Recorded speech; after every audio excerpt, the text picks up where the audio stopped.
We're good. We're good. You did you have a unique deal right now where you accepted a term, escalation clause that I know you haven't been crazy about in the past. And I think a lot of people don't know what it is. Tell us what you did for your deal, or actually start by telling us what an escalation clause is, and then tell us how you made it work into your deal that you just took.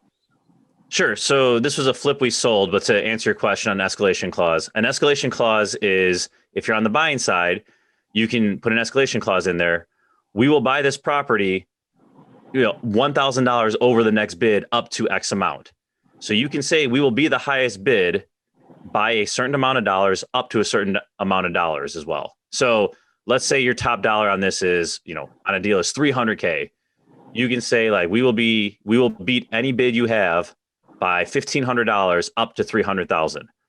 And then if you are the winning bid, they will show you the second place bid, which was, $290, making your bid, $291,500. So you didn't spend the whole $300. When I'm on the selling side in a multiple bid situation, I'm not a huge fan of these because you almost sell yourself short. I'd rather say, give me your best and final. I think they are important though on the buying side to know, some realtors don't care. They won't care at all. So it's just important to have your realtor, if you're the purchaser, ask, hey, well, are you guys accepting an escalation clause if you're in a best and final? Because it can definitely work to your advantage. And if they're not accepting it, cool. You got to know the game either way. Are they being accepted? Are they not? I'm not a huge fan, but we've also purchased properties using them because the selling agent has said, no, we don't care. Go ahead and use it.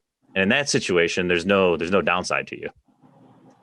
The IDFPR, I'll put my managing broker hat on here, but the IDFPR does not like escalation clauses just because it leaves too much wiggle room there for issues to happen. The number one fun fact, I guess, the number one complaint this year so far for IDFPR has been a realtor saying that the selling realtor didn't accept my bid and I know our offer was more, because either they found out the details or they saw it close 6 days later. And IDFPR stance on that is that a seller's what might be of value to a seller isn't always price. So it's funny how they combat that as well. But their whole stance on escalation clause is, what if there's multiple escalation clauses, or what if there's an escalation clause and another one comes in and makes another escalation? So that's like, they're like, well, let me just answer your question with this question. That's how they say it. So well, that's cool. You took that. I've been presented with a couple so far, and I like them. I don't think it's a bad thing 100%. They don't work 100% of the time though. So like you were saying.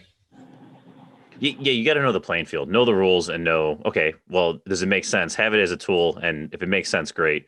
I'm just more my mindset. If I gun to my head, I'd say, hey man, like put your best and final out there, right? Like no hiding behind it. Let's just get this thing done.